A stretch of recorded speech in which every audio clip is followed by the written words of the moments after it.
معرفت و علوم الحدیث میں فرمایا ہے کہ حدیث کی تصحیح اور حدیث کی تضعیف یہ صرف راویوں کی توثیق اور ان کی تعدیل پر مبنی نہیں، بلکہ اس کے لیے مشائخ کی طویل مصاحبت اور اس کے ساتھ ساتھ کثرت سماع اور فہم ثاقب یہ بھی شرط ہے۔ صرف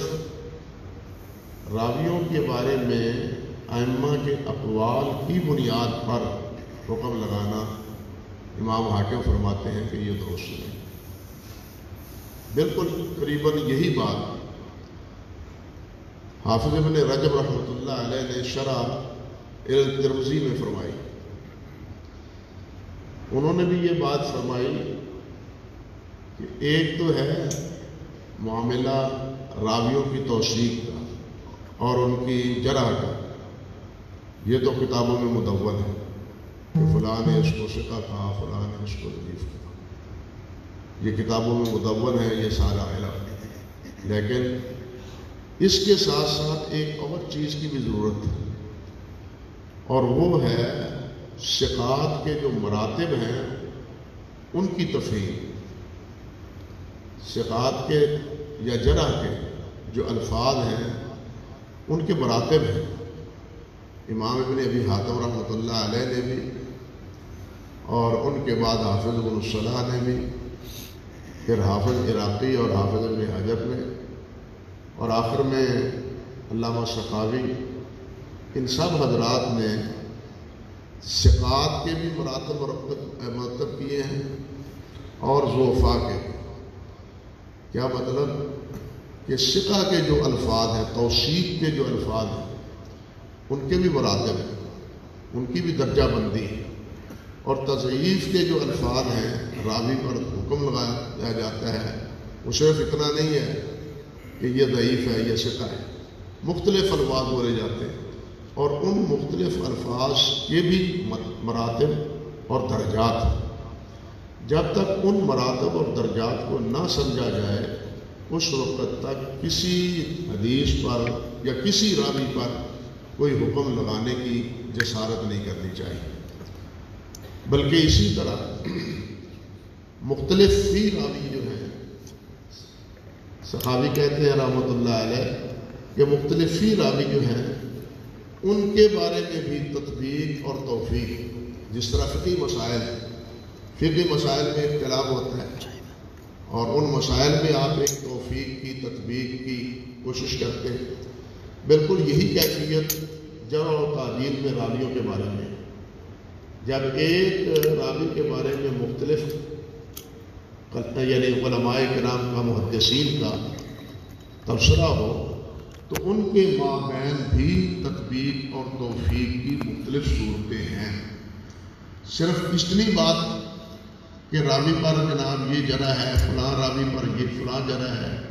اور فلاں راوی کی یہ توثیق ہے، فلاں نے یہ اس کو ثقہ کہا ہے، صرف اتنے سے الفاظ سے اس راوی اور اس راوی کی حدیث پر حکم نہیں لگایا جا سکتا، بالخصوص جس وقت کے وہ راوی مختلف ہی۔ پھر یہاں یہ بھی ذہن میں رہنا چاہیے کہ یہ مسئلہ اتنا مشکل ہے جس کو آج ہم بڑا آسان سمجھتے ہیں۔ مقدمہ ابن الصلاح میں جو ہمارے ہاں پڑھایا بھی جاتا ہے، حافظ ابن الصلاح رحمۃ اللہ علیہ کا معروف علوم الحدیث پر جو مقدمہ کے نام پہ معروف، ان کا تو موقف یہ ہے کہ تصحیح اور تضعیف کے بارے میں جو حضرات محدثین رحمہم اللہ رائے دے چکے ہیں اس پر اکتفا کرنی چاہیے۔ ہمارے اس دور میں حدیث کی تضعیف اور اس کی تصحیح، اس کی جسارت نہیں کرنی چاہیے۔ یہ ابن الصلاح رحمۃ اللہ علیہ کا موقف، اگرچہ حافظ عراقی رحمۃ اللہ علیہ نے اور حافظ ابن حجر رحمۃ اللہ علیہ نے ان سے اختلاف کیا ہے، مگر امام ابو مظفر سمعانی نے اور حافظ سیوطی نے ابن الصلاح کی موافقت بھی کی۔ اس سے آپ اندازہ کر سکتے ہیں کہ یہ مسئلہ کتنا مشکل ہے کہ ابن الصلاح جیسے محدث اور ابن الصلاح جیسے اصولی وہ یہ کہتے ہیں کہ ہمیں اس دور میں حدیث پر کوئی حکم لگانے کی کوشش نہیں کرنی چاہیے، بلکہ جو متقدمین ائمہ کرام ہیں وہ جو کسی حدیث کے بارے میں رائے دے چکے ہیں اسی پر عنایت کرنی چاہیے اور اسی پر اکتفا کرنا چاہیے۔ ٹھیک ہے، اس میں اختلاف ہے، لیکن یہ اختلاف اس نوعیت کا بھی نہیں ہے کہ انسان پھر اس کو بالکل ایک کھیل بنا لے اور ہر آدمی حدیث کی کتاب کو سامنے رکھے اور اس کی سند کو سامنے رکھ کے تہذیب اور میزان کو پیش نظر رکھ کے اس کے راویوں کا کوئی فیصلہ لے لے، یا زیادہ سے زیادہ خلاصہ کے طور پر تقریب و تہذیب سامنے رکھ لے اور تقریب کو سامنے رکھ کے جس راوی کو ضعیف کہا گیا ہے اس کی روایت ضعیف، اور جس راوی کو ثقہ کہا گیا یا صدوق کہا گیا اس کی روایت کو صحیح یا حسن کہہ دیا جائے۔ یہ اتنی سی بات جو ہے نا وہ کسی حدیث پر حکم لگانے کے لیے قطعی طور پر کافی نہیں ہے، بلکہ جس طرح امام حاکم رحمۃ اللہ علیہ نے اور حافظ ابن رجب رحمۃ اللہ علیہ نے فرمایا ہے کہ اس کے لیے مسلسل ممارست کی ضرورت ہے اور مسلسل مشائخ سے رابطے کی اور تبادلہ خیال کی ضرورت ہے۔ آپ اندازہ کریں، حضرات محدثین رحمہم اللہ میں سے ایک مثال میں آپ کے سامنے دیتا ہوں کہ امام ابو زرع رحمۃ اللہ علیہ، امام بردعی نے اپنے سوالات میں اس قصے کو ذکر کیا ہے کہ امام ابو زرع رحمۃ اللہ علیہ سے میں نے ایک حدیث کا تذکرہ کیا، حدیث کی سند ذکر کی کہ حدثنی مسدد عن محمد بن عمران عن سلم بن عبد الرحمن عن سودا بن ربیع، یہ سند ذکر کی اور اس کے ساتھ متن یہ ہے کہ الخیل معقود فی نواسی الخیل۔ یہ متن اور یہ سند جس وقت امام ابو زرع رحمۃ اللہ علیہ کے سامنے آیا تو امام صاحب رحمۃ اللہ علیہ نے فرمایا کہ یہ سند صحیح نہیں ہے، یہ غلط ہے، سند یہ بالکل خطا ہے۔ تو ابو زرع اپنے برزئی فرماتے ہیں رحمۃ اللہ علیہ کہ یہ غلط کیسے، اس میں خرابی کیا ہے؟ فرمانے لگے کہ میں مسدد کے پاس ایک عرصہ رہا ہوں، امام مسدد کے پاس ایک عرصہ رہا ہوں اور 8 سے 9,000 احادیث میں نے ان کی لکھی ہیں مسدد سے۔ 9,000 احادیث مختلف اوقات میں لکھی ہیں، تو اس عرصے میں کبھی بھی میں نے امام مسدد سے محمد بن عمران کا نام نہیں سنا، یعنی کبھی بھی انہوں نے محمد بن عمران کے نام سے یا ان کی روایت سے کوئی روایت ذکر نہیں کی۔ 9,000 احادیث میں ان سے لکھ چکا ہوں۔ اللہ اکبر کبیر۔ برزئی فرماتے ہیں رحمۃ اللہ علیہ کہ میں نے ان سے کہا کہ یہ روایت تو یحییٰ بن عبدک بیان کرتے ہیں مسدد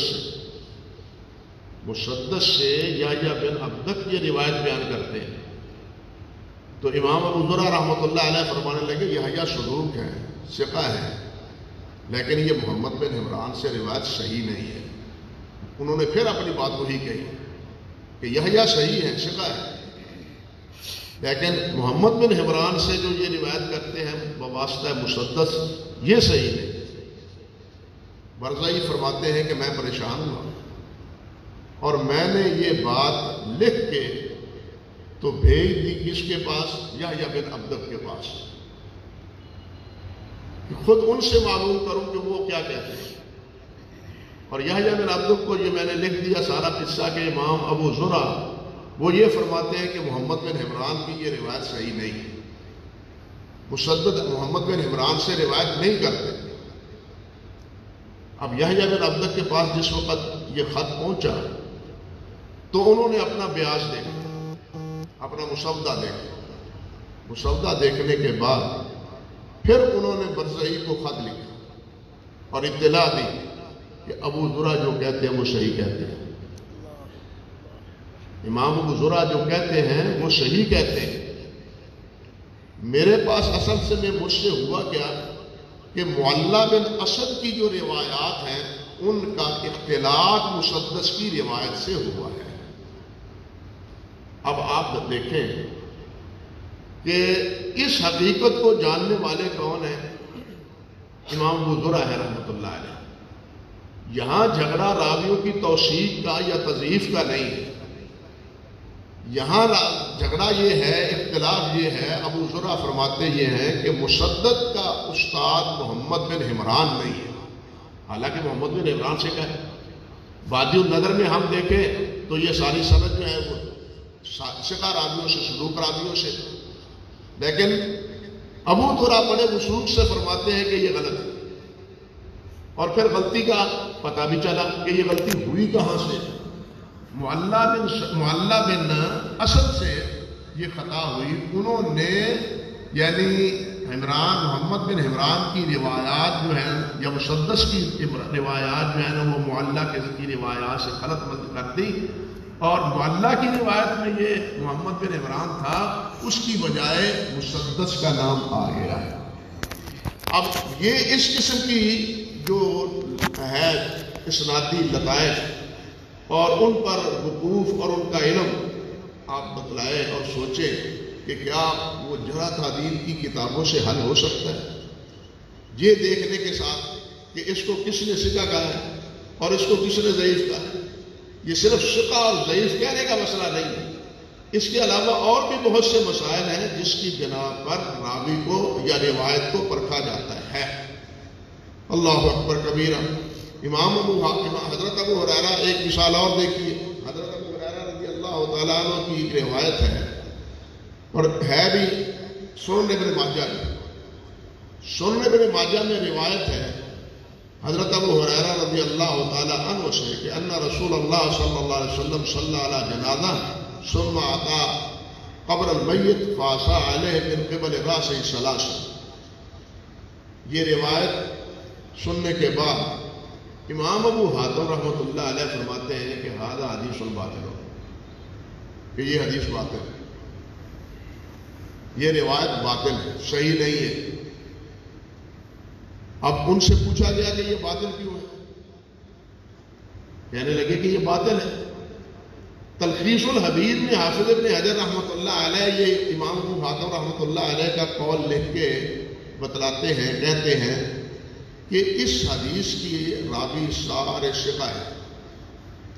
حتیٰ کہ امام ابو بکر بن ابی داؤد انہوں نے اس کی سند کو صحیح کہا ہے، ابو بکر بن ابی داؤد نے اس کی سند کو صحیح کہا ہے، لیکن پھر بھی امام ابو حاتم رحمۃ اللہ علیہ فرماتے ہیں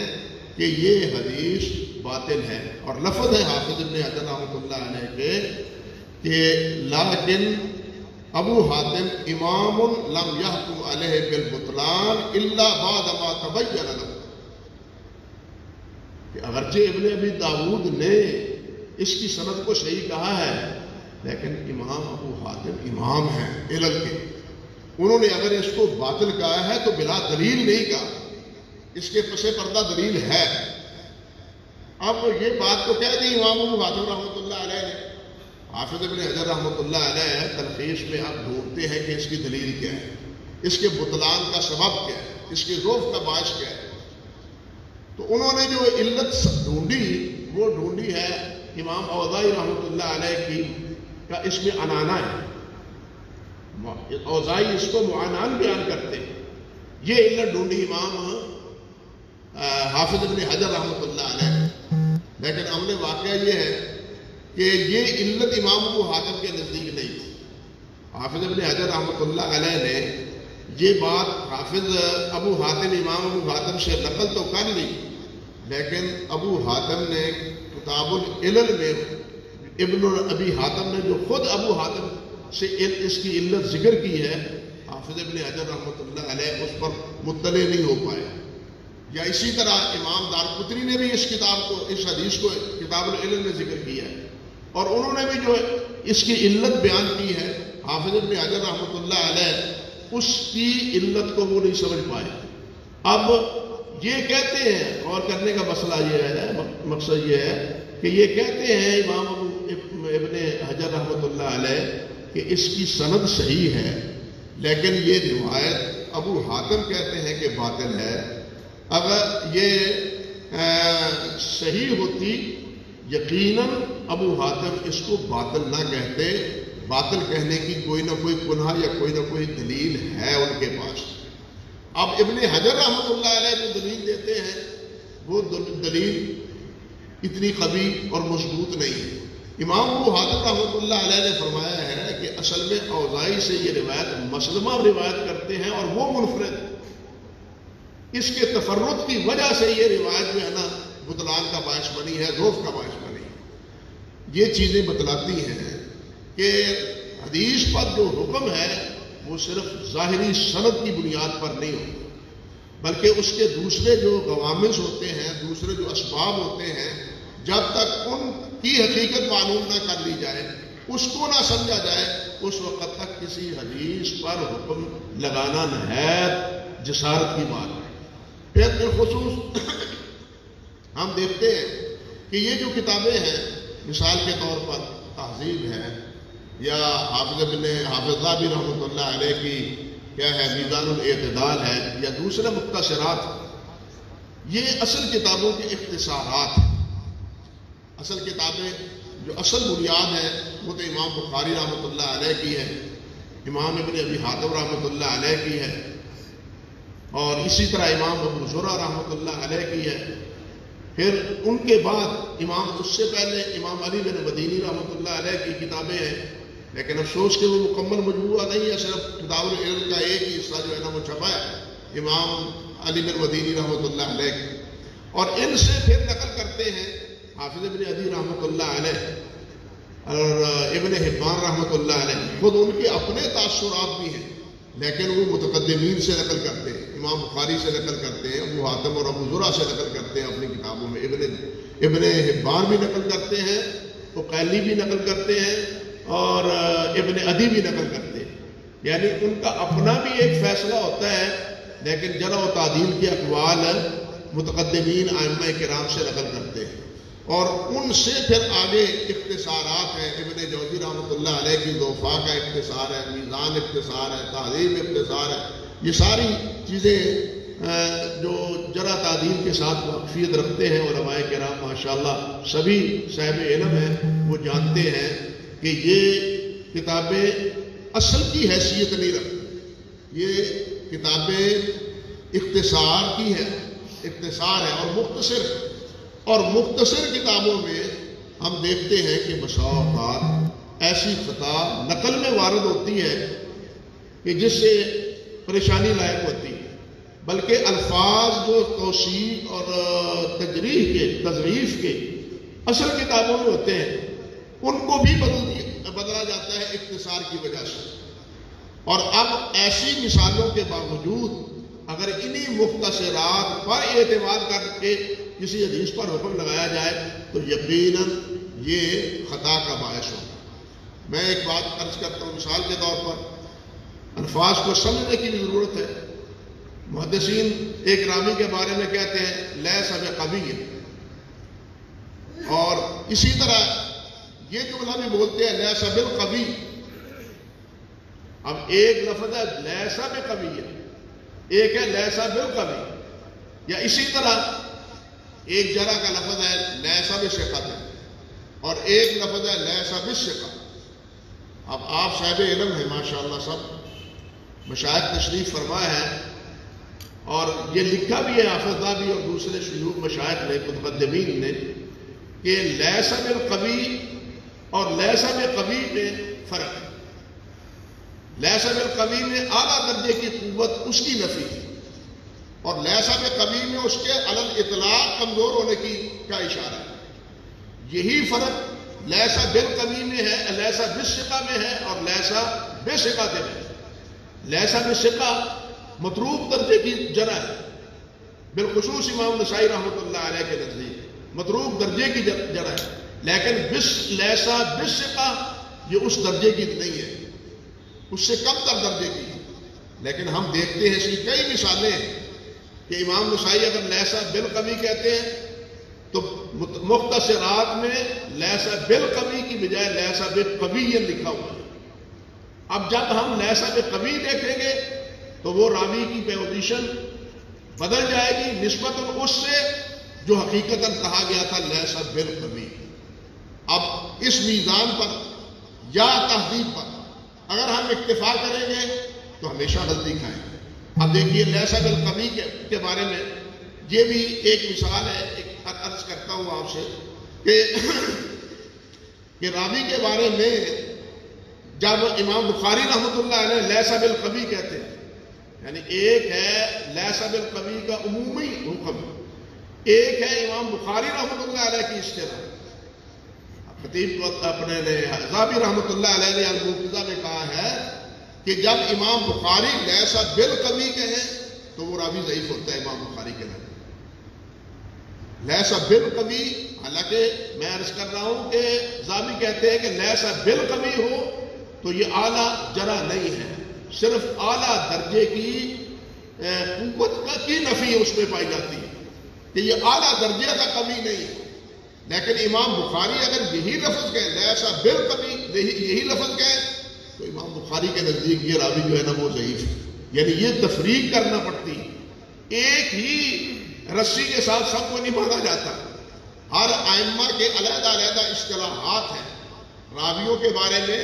اور جرح و تعدیل کے الفاظ میں ائمہ کرام کے علیحدہ علیحدہ اپنی اپنی اصطلاحات ہیں۔ وہ جس طرح کہتے ہیں نا جس کے دامن میں پھول ہوتے ہیں اس کے اپنے اصول ہوتے ہیں، بالکل اسی طرح ائمہ کرام رحمۃ اللہ علیہ کے بھی اپنے اپنے اصول ہیں۔ جب تک ان اصولوں کو نہ سمجھا جائے اور اس وقت ان اصولوں سے بے نیاز ہو کے ان کتابوں میں درج شدہ نقل یہ جو ہے جرح یا تضعیف اس کے تناظر میں جب ہم حکم لگائیں گے تو پھر غلطی کریں گے۔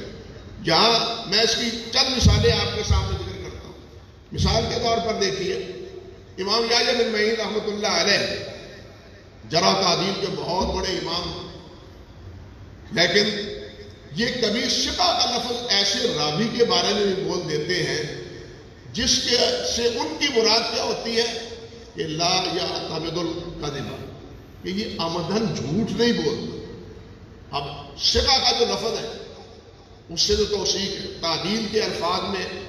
اوثق الناس یعنی افضل تفضیل کے بعد پھر ڈبل لفظ ہے، پھر ان کے بعد تیسرا درجہ توثیق کا ہے۔ اب ثقہ کا لفظ عموماً توثیق پر بولا جاتا ہے، لیکن امام یحییٰ بن معین رحمۃ اللہ علیہ ان کے الفاظ پر اگر غور کریں ثقہ کے تو بسا اوقات یہ ایک ضعیف راوی پر بھی ثقہ کا لفظ بولتے ہیں اور کتابوں میں نظر آتا ہے۔ اور اس سے مراد کیا ہوتی ہے؟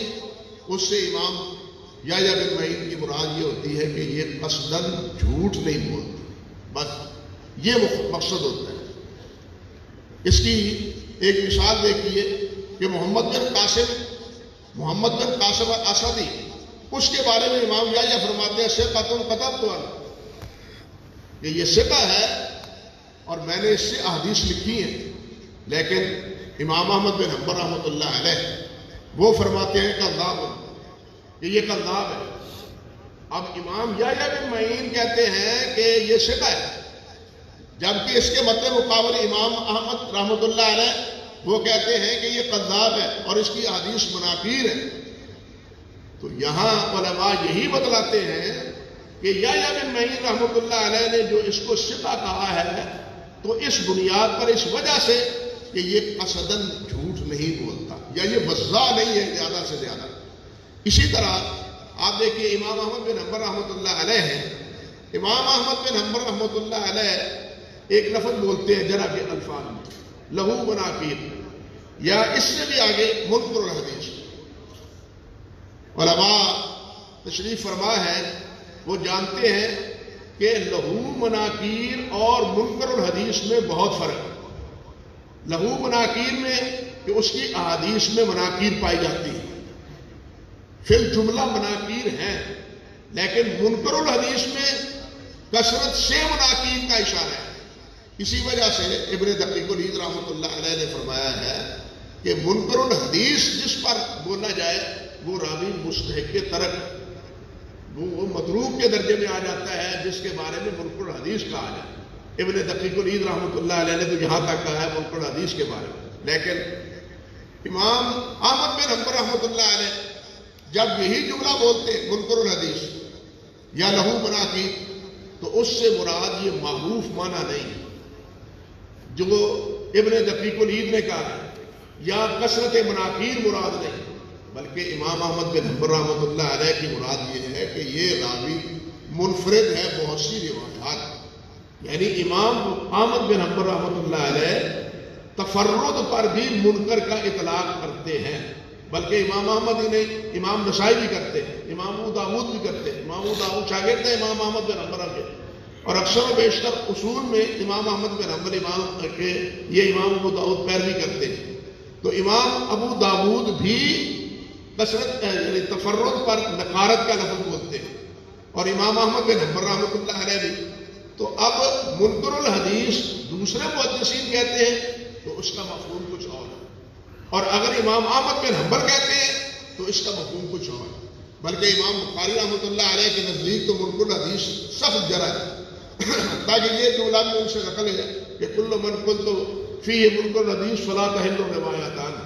کہ جس کے بارے میں منکر الحدیث کہوں اس سے روایت میری حلال نہیں، درست نہیں۔ لیکن یہ جملہ بھی اس بات کا مشر نہیں ہے کہ وہ متروک کے درجے میں ہے اور اس سے کذاب کے درجے میں، بلکہ فلا تحل الروایہ کا مفہوم یہ ہے کہ اس کی روایت سے استدلال درست نہیں، کیونکہ امام بخاری رحمۃ اللہ علیہ نے یہی لفظ بعض ایسے راویوں سے بھی روایت یعنی کے بارے میں بولا ہے جس سے خود امام بخاری رحمۃ اللہ علیہ نے روایت لی ہے، اگرچہ صحیح بخاری میں نہیں دوسری احادیث کی کتابوں میں انہوں نے لی ہے روایت، اور لیکن ان کے بارے میں منکر حدیث بھی کہتے ہیں۔ تو یہ اس بات کی خود دلیل ہے امام بخاری رحمۃ اللہ علیہ کے اسلوب سے کہ ان کے نزدیک اس عبارت کا مفہوم یہ نہیں کہ اس کی بالکل روایت متروک ہے، بلکہ مطلب یہ ہے کہ اس کی روایت سے استدلال درست نہیں۔ اللہ اکبر کبیرہ۔ اسی طرح آپ دیکھیں کہ امام احمد بن حنبل، امام شیبان بن عبد الرحمن ایک راوی ہیں، اور ان کے بارے میں امام ابو حاتم رحمۃ اللہ علیہ فرماتے ہیں اللہ اکبر،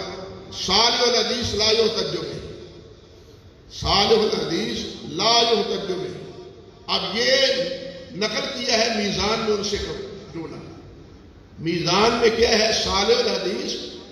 اور ساتھ لا یحتج بہ، لیکن جو امام ابن ابی حاتم رحمۃ اللہ علیہ جو اپنے والد کے علم کے امین ہیں، انہوں نے جرح تعدیل پہ امام ابو حاتم رحمۃ اللہ علیہ کا جو قول نقل کیا ہے اس میں حسن الحدیث صالح الحدیث یکتب حدیثہ ہے، لا یحتج بہ کے الفاظ ہے نہیں۔ یہی بات میں پہلے عرض کر رہا تھا کہ یہ مختصر کتابوں میں الفاظ ایسے آ گئے ہیں جو اصل مرجع میں اور اصل کتابوں میں موجود نہیں۔ اسی طرح دیکھیے عمر بن نافع مولا ابن عمر ہے، عمر بن نافع مولا ابن عمر ہے، اور بالکل اسی نام کے عمر بن نافع ثقفی ہے، دو راوی ہیں، عمر بن نافع مولا عبداللہ ابن عمر، عمر بن نافع الثقفی۔ اب عمر بن نافع جو مولا ابن عمر ہیں، انہوں نے ان کے بارے میں امام ابن عدی رحمۃ اللہ علیہ نے الکامل میں نقل کیا ہے۔ امام یحییٰ بن معین فرماتے ہیں کہ لیس حدیثہ بشیء، لیس حدیثہ بشیء، یہ نقل کرتے ہیں، حالانکہ امر واقعہ یہ ہے حافظ ابن حجر رحمۃ اللہ علیہ نے بھی اور اس سے پہلے حافظ ذہبی نے بھی میزان میں کہا ہے کہ یہ الفاظ نقل کرنے میں امام ابن عدی رحمۃ اللہ علیہ سے تسامح ہوا ہے، تسامح ہوا ہے۔ یہ جرح امام یحییٰ بن معین رحمۃ اللہ علیہ کی یہ عمر بن نافع مولا ابن عمر کے بارے میں نہیں ہے، بلکہ یہ جرح ہے عمر بن نافع ثقفی کے بارے میں۔ یہ خرابی آتی ہے مختصرات میں، حالانکہ ابن عدی اصل کتاب ہے، اصل امام ابن عدی کی کتاب، لیکن وہ نقل کس سے کی ہے؟ نقل تو کی ہے امام یحییٰ بن معین کی کتابوں سے، اور امام یحییٰ بن معین رحمۃ اللہ علیہ کی کئی روایتیں ہیں، کئی روایتیں. اور یہاں یہ بھی لطیفے کی بات ہے کہ یہ لفظ نقل بھی وہ کرتے ہیں عباس دوری کی روایت سے، امام عباس دوری کی روایت سے. اور اب امام یحییٰ بن معین رحمۃ اللہ علیہ کی جو مختلف کتابیں چھپی ہیں ان میں یحییٰ بن معین اپنے عباس دوری کی روایت سے جو تاریخ ہے امام یحییٰ بن معین رحمۃ اللہ علیہ کی وہ مطبوع ہے اور علماء کے ہاتھوں میں موجود ہے. لیکن دیکھیں کہ نقل اس سے کی جا رہی ہے، مگر اصل کتاب میں جو حقیقت ہے یا پوزیشن ہے وہ اس کے برعکس ہے. اس کی ایک مثال بھی دیکھیے کہ علاء بن حارث ایک راوی، علاء بن حارث کے بارے میں امام اپنے حافظ ابن حجر رحمۃ اللہ علیہ نے اور ذہبی نے بھی میزان میں امام بخاری رحمۃ اللہ علیہ سے نقل کیا ہے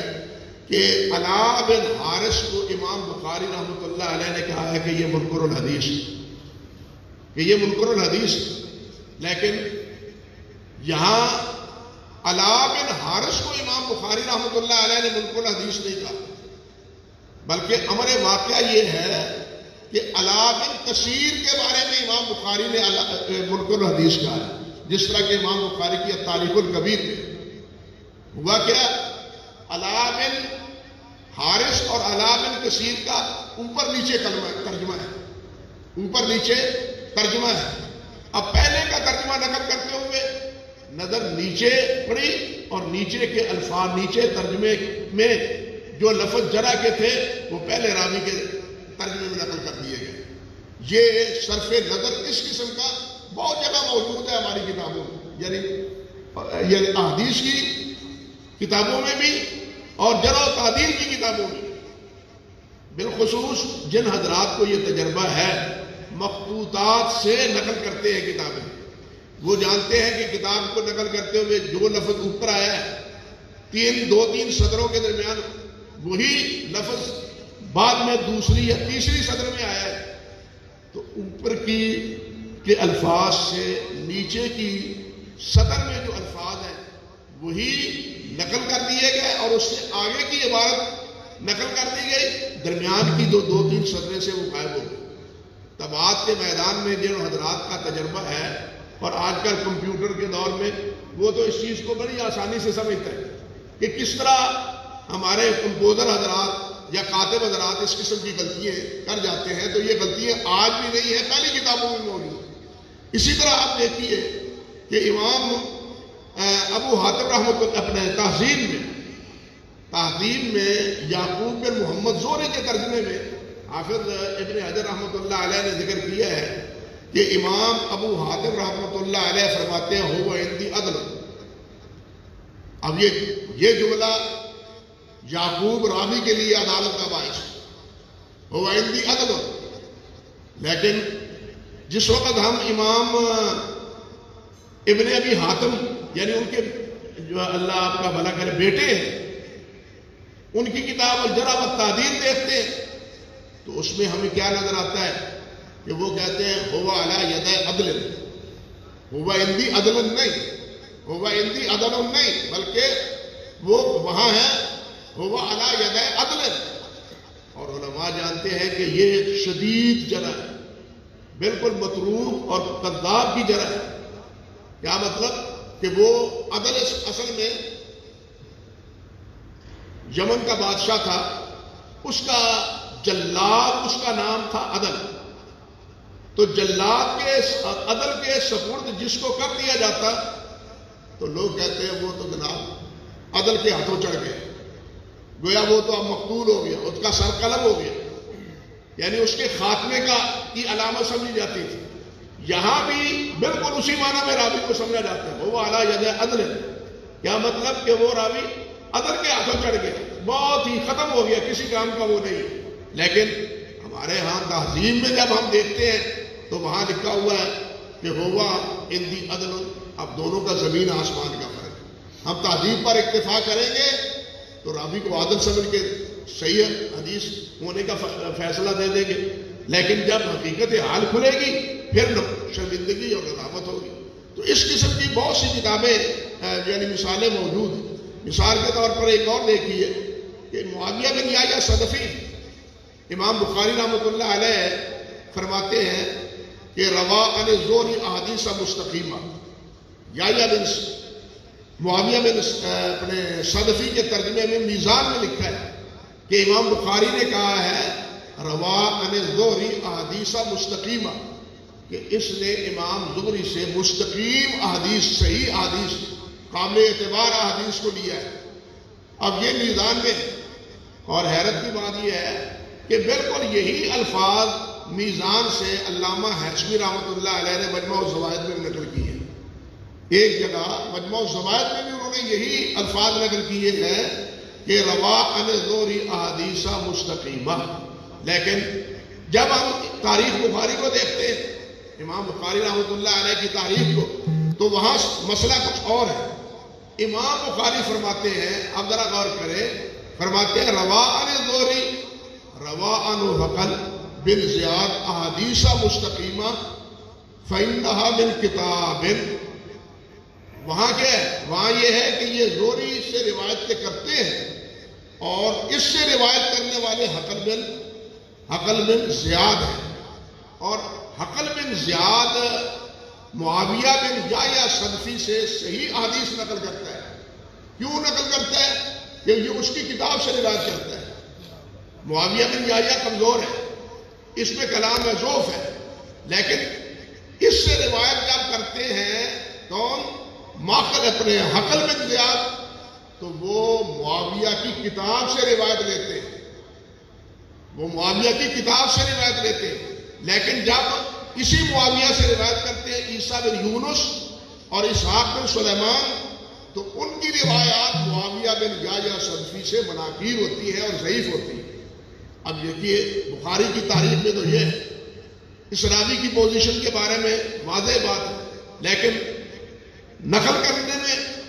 میزان میں کیا ہوا حافظ ابی رحمۃ اللہ علیہ سے، کہ انہوں نے کہہ دیا کہ امام بخاری نے کہا ہے کہ روا عن الزہری احادیث مستقیمہ۔ اب کیا ہے کہ معاویہ جتنی روایتیں معاویہ بن یحییٰ حضرت امام زہری سے نقل کرتے ہیں وہ سب صحیح ہو گئی، اور یہ بات اسی طرح نقل کر دی حافظ ہیثمی رحمۃ اللہ علیہ نے بھی مجموع الزوائد میں، حالانکہ امر واقعہ بالکل اس کے برعکس۔ امام بخاری کہنا یہ چاہتے ہیں کہ معاویہ بن یحییٰ صدفی سے اگر حقل روایت کرے تو اس کی روایتیں صحیح ہیں، اور اگر معاویہ بن یحییٰ صدفی سے عیسیٰ بن یونس اور اسحاق بن سلیمان روایتیں کریں تو ان کی یہ روایتیں ضعیف ہیں۔ تو یہ چیزیں بتلاتی ہیں کہ جو مختصرات کو دیکھ کے ہم کسی حدیث پر حکم لگاتے ہیں، یہ ہماری جسارت محل نظر ہے۔ ہمیں اصل مرجع جس وقت تک اسے نہیں دیکھ لینا چاہیے، اس وقت تک کسی حدیث پر حکم لگانے سے اجتناب اور اس سے توقف کرنا چاہیے۔ محدثین رحمہ اللہ کے نزدیک وہ تو صاحب زبان تھے، بلکہ صاحب فن تھے۔ وہ جس طرح ایک چیز کا حکم لگاتے ہیں یا لگانے کے مجاز تھے، ہم وہ حکم لگانے کے مجاز نہیں ہیں، ہم ناقل محض ہیں، لیکن ہماری ذمہ داری یہ ہے کہ کم سے کم نقل کے بارے میں احتیاط کریں کہ جو نقل ہوا ہے وہ درست ہے، اس میں تو کوئی گڑبڑ یا اس میں کوئی خطا یا اس میں کوئی تحریف وہ تو نہیں ہوئی۔ جس وقت تک ان چیزوں کو ہم پیش نگاہ نہیں رکھیں گے، اس وقت تک ہم کسی حدیث کو پر حکم لگانے میں غلطی کا ارتکاب کر سکتے ہیں۔ یہ چند چیزیں تھیں جو میں نے مناسب سمجھا کہ آپ ساتھیوں کے سامنے عرض کروں۔ اللہ سبحانہ و تعالی ہمیں احادیث کا قدردان بنائے، حضرات محدثین رحمہ اللہ کا خوشہ چین بنائے، اور ہمیں بھی انہی کے نقش قدم احادیث کو سمجھنے اور اس پر عمل کرنے کی توفیق بخشے۔ وآخر دعوانا الحمدللہ رب العالمین۔